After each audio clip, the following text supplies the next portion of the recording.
Warning, contains language and epicness. Hashtag spoilers.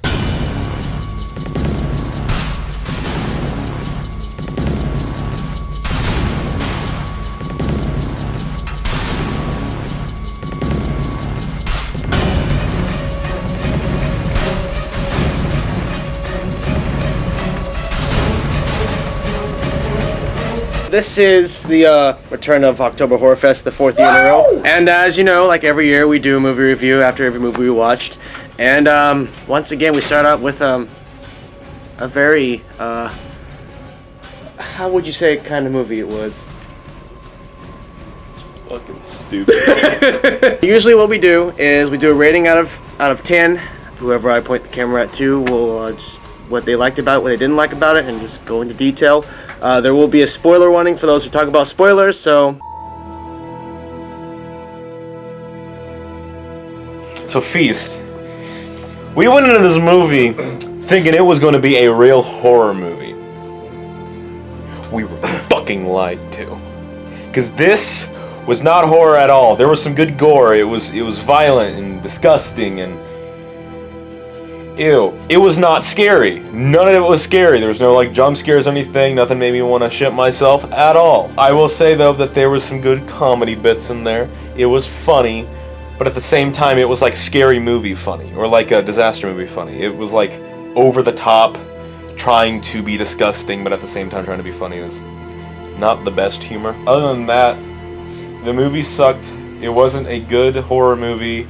The jokes fell flat half the time. The gore was good. I'll give it like a 3 out of 10. 3 out of 10. 3 out of 10. If it was based on comedy, it'd be 10 out of 10. But no, this is a horror movie fest. That was awful. That is 3 out of 10. I want to get a better lighting. This movie can be described in one word: booty. Complete, total booty.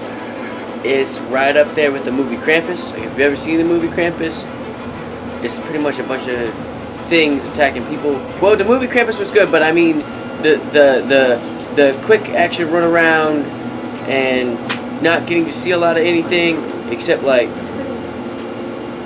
some things. It scores about a 4 on the comedy out of 10, -1 on the horror, 7 on gore. So like, I'll give it a good 3 1/4. The Splinter was the most in my hand is the most exciting part of this movie. These two guys are a bunch of haters. Okay, the part I found really scary about this movie was the acting. The acting? It was bad. I mean, a lot of cliches. There's always a guy got to make a speech and anything. I'm glad one dude in the whole movie called him out on it, and anybody who made a speech died at the end, so I'm happy about that. I'm not gonna lie, I kind of enjoyed it. It's not a movie I would like pay to see. It's something to watch on TV when you're bored, so I'm gonna give it maybe a 6. But honestly, it was stupid as fuck. They was right about that, and yeah, fucking stupid. Okay, so shit, I hate doing this. So I've known about this movie for a while. I heard about it back in 2005. Knowing about it now, I was coming into it with very low expectations. No, it's been out for about 10 years. 10 years. One of my friends who couldn't make it tonight said, expect alien face fucking gore porn. It provided. it provided. I'm gonna give it I'll give it a 4 out of 10 because I mean, it had some good parts, it had some bad parts, it had some what the fuck parts, and a lot of what the fuck. But anytime words pop up, it's funny. I have to admit that. 4 out of 10. I'm really speechless on this one.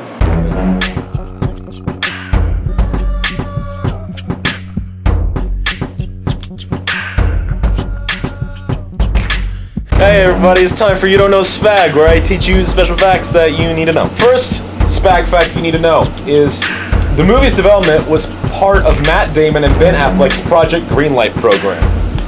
At one point, there were talks of them playing Bozo and Hot Wheels. This is my favorite one. Spag fact 2.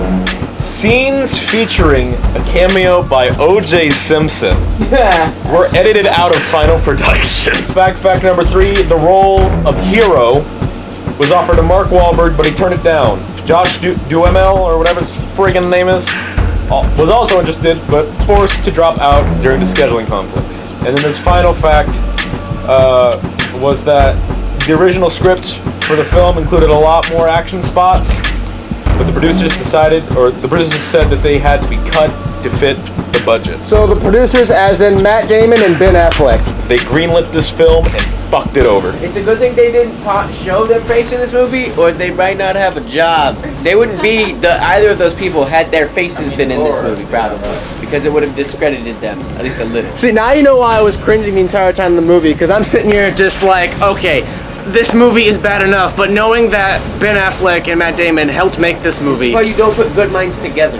Okay, I just want to say one thing. The other only scary part about this movie was when we saw the spider on your laptop. That was Yeah, during the movie, like we're sitting there watching it, and we have it hooked up to my laptop, and another friend of ours is like, "What the fuck's that?" And I look at my laptop, and there's a huge ass fucking wolf spider, and I'm just like, Jesus Christ!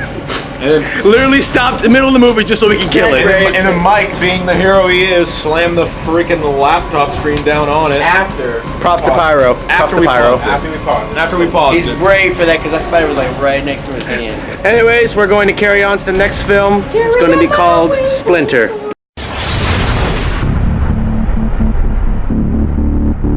I already seen it years ago and still love it. Scary as fuck and leave you hanging at the end because that shit could be realistic as fuck.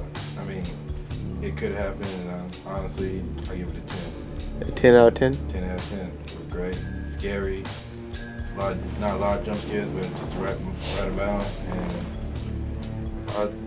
I like gruesome shit. I'm a man of science, very much strong on the science. I liked it a lot. It wasn't like a newer movie that's like super high quality and all this other stuff, because it takes away from the actual scenes. Pretty smooth. Like the last movie was all choppy. This one was smooth. You could see everything. It was mostly brightly lit. You could tell what was going on. Easy to use your own brain to figure out what was going on, but also enjoying it. It was legitimately scary. Like, not like jump scares. It's just freaky. So, an 11. An 11? I liked it. I liked that movie.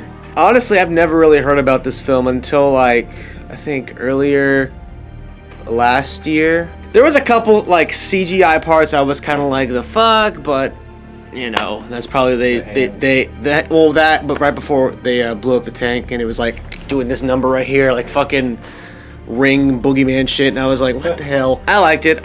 It kind of, not only Dead Space, but it gave me a Last of Us vibe too. Yeah. Because the whole fungus thing. I mean, I don't even think they were going to make a sequel for it, because I mean, it didn't really get much popularity of it. I'm not going to give it a 10, because I mean, there were some things, small tiny things that weren't perfect, but I'm not going to give it a shitty ass grade because it wasn't terrible. It was a big upgrade compared to the last film. I think I'll go with an 8.9. 8.9 sounds good. Next time you'll see us, whoever is going to be here, will be this Tuesday for the only returnee of this year's Horrorfest, 30 Days of Night.